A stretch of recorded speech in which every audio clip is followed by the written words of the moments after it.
Soberania monetária é soberania nacional. País que não controla os seus meios de pagamento, país que não tem moeda soberana, é uma colônia. Isso é o cerne do capitalismo. Na moeda estão resguardados os segredos do capitalismo, aquilo que nós, réis mortais, não podemos saber. As discussões sobre alternativas ao dólar como uma moeda dominante no sistema financeiro global têm se tornado cada vez mais comuns. Esse debate é alimentado pelo receio de alguns países de que os Estados Unidos possam estar usando a moeda em prol de seus próprios interesses econômicos e geopolíticos. Não. Mete o Pikachu surpresa aí. Tem que meter o Pikachu surpresa aí, né? Será, gente? Será? O que vocês acham? Será? Mano, aí não dá, né? Mas de onde vêm essas acusações? Eu sou Júlia Brown, da BBC News Brasil em São Paulo, e neste vídeo explico em 5 pontos como o dólar se tornou dominante e por que algumas nações acusam os Estados Unidos de usarem a moeda como arma. Para começar, um pouco de história. A consolidação do dólar como moeda internacional tem origem no período posterior à Segunda Guerra Mundial, quando os Estados Unidos, em conjunto com o Reino Unido, criaram o padrão ouro-dólar. Só um pouquinho. Tudo bem, tá certo. Eu acho que a consolidação é nesse ponto, mas é um processo que começa a ficar evidente que teria esse fim no final da Primeira Guerra, tá, gente?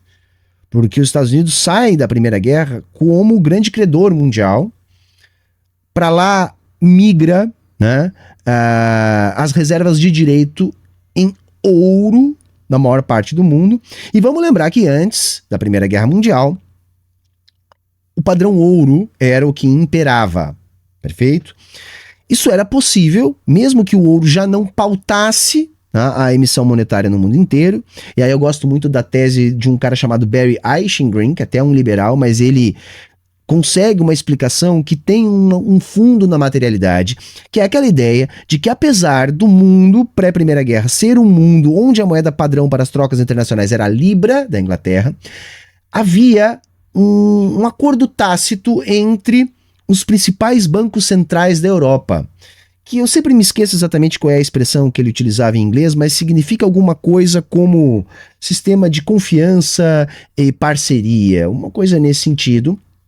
Porque mesmo que o Banco da Inglaterra fosse o mais rico e a Inglaterra é a economia dominante, porque aí tá a explicação rápida, tá, gente? O país de economia dominante é o país que impõe a moeda dominante, né?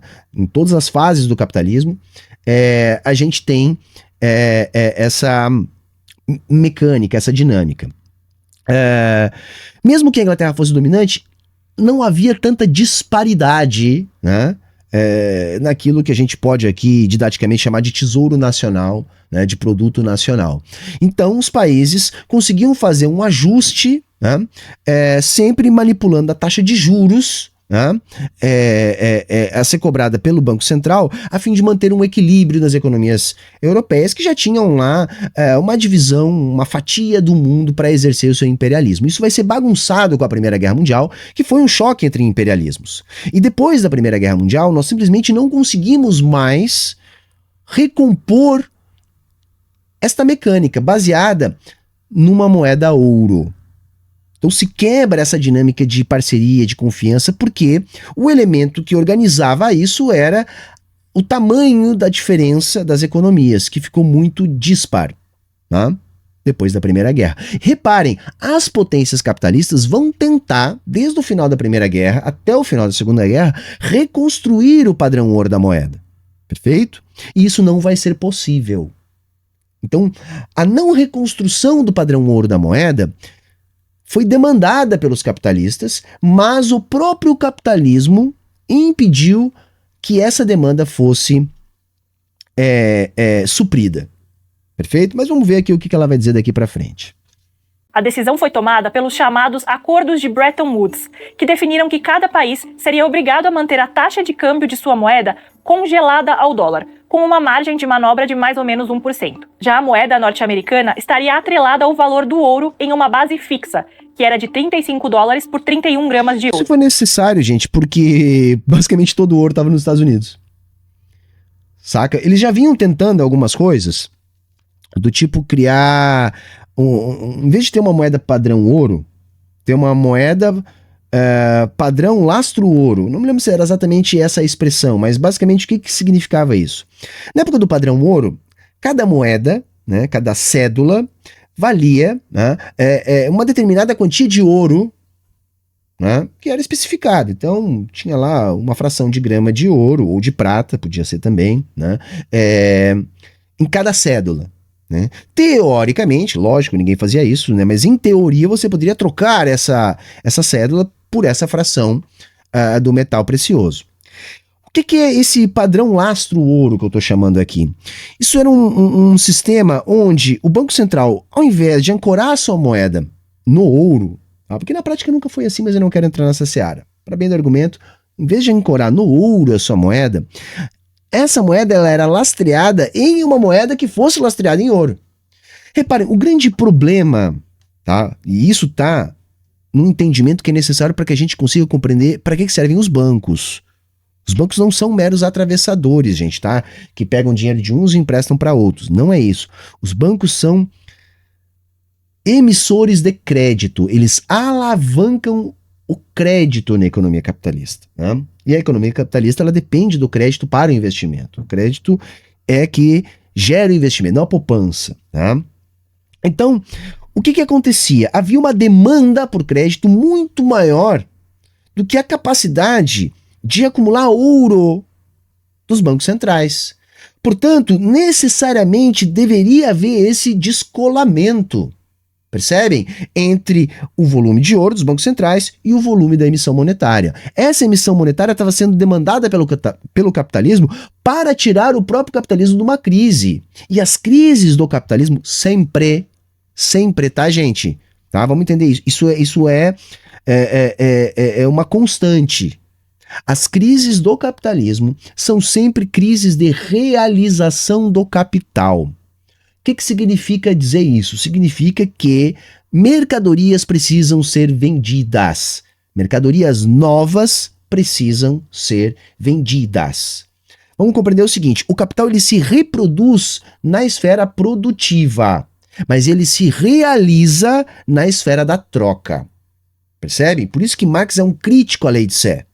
Porque nem tudo aquilo que você produz você consegue efetivamente vender. Porque a venda vai depender da renda. E a renda, portanto, ela vem de onde? Ela nasce no crédito. Por isso que a gente tem, e é uma estratégia boa para explicar para os liberais, aquela máxima, né? O Estado não se financia pelos impostos, porque para que haja recolhimento de tributos, primeiro as pessoas têm que ter dinheiro. E o dinheiro entra em circulação quando o governo gasta. Percebem essa mecânica? Então o governo gasta, aí as pessoas conseguem ter acesso aos reais para pagar tributo em real. Então esse crédito que é injetado para fazer a economia capitalista girar, que é o mais determinante para a realização do capital. Inclusive para a formatação das poupanças, porque só poupa quem tem. E para ter, alguém teve que ter investido antes. Portanto, o crédito precede a poupança, não advém da poupança. Beleza? Eu tenho que cuidar para esse react não ficar com 3 horas, né? Mas vamos lá. Mas em 1971, os Estados Unidos aboliram unilateralmente os acordos e abandonaram o padrão ouro. Isso aconteceu... Isso aí, essa é a data, né, chave para a gente não esquecer. 71. Porque aí, depois da Segunda Guerra, os países abandonam o padrão ouro ou esse padrão lastro-ouro, né, reserva-ouro. E se centram apenas a ter o dólar como referência de mercado global. E aí o dólar era atrelado ao ouro. Em 71 o dólar deixa de ser. E aí nós vamos passar a ter uma economia 100% funcionando com moeda de puro crédito. Tá? Na linguagem dos economistas liberais é isso. É uma economia de puro crédito. É assim que eles chamam a economia capitalista desde 1971. Diante de um contexto de inflação global, crescimento econômico do Japão e da Alemanha e gastos excessivos por parte do governo americano. Com tudo isso, as reservas de ouro dos Estados Unidos foram drenadas e o presidente Richard Nixon anunciou o fim do padrão ouro, de forma que o dólar se tornou uma moeda fiduciária. O professor Pedro Paulo Bastos, da Unicamp, me explicou o que isso significa. O que é fiduciário? Vem do romano que se faça, né? E tem a ver também com o fiat money, né? O fiat, faça-se dinheiro, e fidúcia, confiança. Você determina que seja emitida a moeda e o único limite para o uso dela é a confiança no valor dela. Não precisa mais ter um lastro metálico ou numa mercadoria específica. Então você transita para o fiat money, a total autonomia soberana de emissão da moeda com base na confiança no valor daquela. O segredo está nessa palavrinha, confiança, tá? Porque quem escuta confiança acha assim, não, eu confio na moeda que eu estou usando, não é isso? Mas vamos pensar o seguinte, no plano global, para a compreensão do que é a moeda padrão para as trocas internacionais, o que faz gerar esta confiança? É que está o pulo do gato, percebem? Ora, o mundo passou a entender que o Banco Central emissor mais seguro seria dos Estados Unidos. Por quê, gente? Porque era a economia mais dinâmica, porque era o exército mais poderoso, porque era a maior quantidade de bases militares, porque era a maior influência sobre as principais áreas produtoras de petróleo, de matéria-prima. Então veja, essa confiança ela não nasce da institucionalidade, saca? Como os economistas institucionalistas, né, gostam de pregar. Não, você tem que ter instituições fortes. As instituições fortes são essas. A galera acredita que o pau dos Estados Unidos é maior para bater nos outros. Percebem? Por isso que, historicamente, a gente sempre teve esse movimento. Tá? Primeiro no norte da Itália, depois nos Países Baixos, depois Inglaterra, até chegar na hegemonia do dólar. Sempre a área onde o capitalismo era mais desenvolvido fazia com que o meio de pagamento mais aceito fosse aquele utilizado por essa área onde o capitalismo é mais desenvolvido. Então vejam qual é o risco. Se a China, de fato, passa os Estados Unidos em termos de produção, em termos de influência política e de influência econômica, portanto, a nível global, tendencialmente, claro, a moeda da China deve se estabelecer como padrão para as trocas internacionais. Hoje eu não vejo esse movimento acontecendo, tá, gente? Eu sei que muita gente gosta de me perguntar isso. Por que eu não vejo? Porque isso não é interesse da China. Isso pode passar a ser inevitável em alguma medida, que o dólar entrando em crise, precisando de mais guerras, rompendo laços econômicos com inimigos políticos, se polarizando mais a política mundial, necessariamente há de se construir, como já está acontecendo, novas câmaras de compensação interbancária entre os países para fugir do sistema SWIFT, por exemplo, do sistema dólar. E isso deve, tendencialmente também, dar mais poder econômico, mais poder político para aquilo que é feito na China, que passa a ser enxergado, né, pelos países como um mercado mais dinâmico, portanto mais seguro. Mas hoje não há esse interesse na China. Por quê? Porque a China consegue manipular sua moeda a mantendo desvalorizada em relação à moeda padrão para as trocas internacionais. E isso sempre foi uma vantagem que os países que não são dolarizados puderam utilizar para conseguir fazer as suas economias se tornarem mais dinâmicas. Porque vejam, se por um lado isso pode ser uma vantagem para os países, por exemplo, se você desvaloriza sua moeda, as suas exportações ficam mais atraentes. Basicamente é isso. Então você desvaloriza sua moeda, torna a exportação mais atraente, atrai mais dólares, resolve o seu problema daquilo que você precisa importar. Se isso é uma vantagem para quem não tem um dólar, nós temos que lembrar que quem tem o dólar, ou melhor, quem emite o dólar, não, ou seja, quem não é um usuário de moeda, porque uma coisa é clara, tá, gente? Todo país que não é emissor de moeda e que é usuário de moeda é uma colônia. Tá? Ele é uma colônia de quem emite a moeda, né? Porque emitir a sua própria moeda é uma garantia de soberania monetária. Então o país emissor do dólar não tem esta vantagem de poder desvalorizar a sua moeda frente às outras moedas internacionais para estimular as suas exportações. Se eles têm essa desvantagem, eles têm uma vantagem exorbitante, né? Que também é um termo utilizado pelos economistas liberais, que é o quê?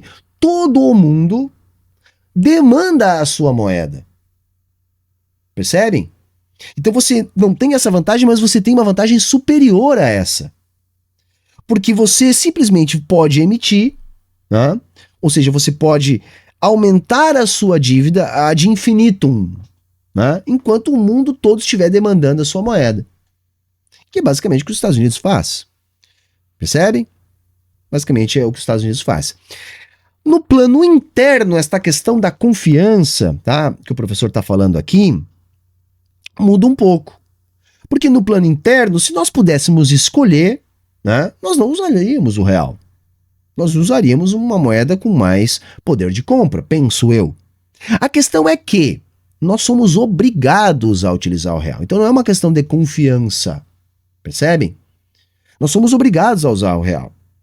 E como que o Estado nos obriga a utilizar o real? Cobrando imposto em real. Então todo o sistema de pagamentos no Brasil precisa dar conta ao leão, à Receita Federal, em reais. O que faz com que os agentes econômicos necessariamente lutem no mercado para conseguir esses reais.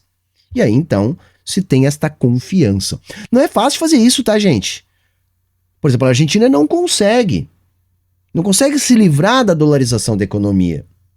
Desde lá da época da paridade, o que aconteceu com o argentino? Bom, o argentino, se eu posso utilizar peso ou dólar, porque eles têm o mesmo valor no mercado, eu vou usar peso ou dólar? Eu vou usar o dólar, porque eu confio mais no dólar.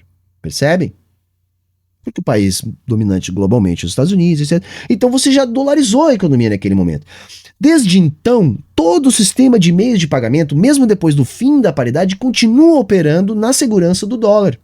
Então a Argentina não consegue precificar seus títulos em dólar, os bancos da Argentina não conseguem ter um volume de dólares no dia a dia para evitar a depreciação do peso argentino. Por isso que o grande problema da Argentina não é dolarizar a economia, é desdolarizar a economia. Percebem? Então no plano interno não é uma questão de confiança, é uma questão de estabelecer um sistema onde os seus bancos não dependam do dólar para operar. Nós tínhamos uma economia parecida com a da Argentina até 94.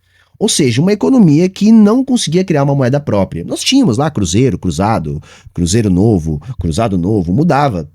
Cada ano mudava, né? Em 3 anos chegamos a ter 5 moedas, ali nos anos que antecederam o Plano Real. Mas nós não tinha moeda. Você tinha uma etiqueta com preço, né? No meio de pagamento usual, cruzeiro, cruzado novo e tal. Mas o que pautava 100% dos preços era o dólar. Portanto, a unidade de conta, né, era o dólar.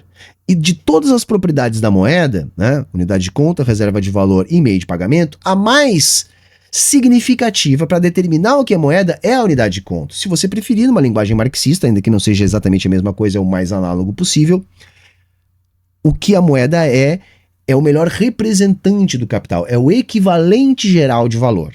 Então, o equivalente geral de valor para os marxistas, unidade de conta para os liberais.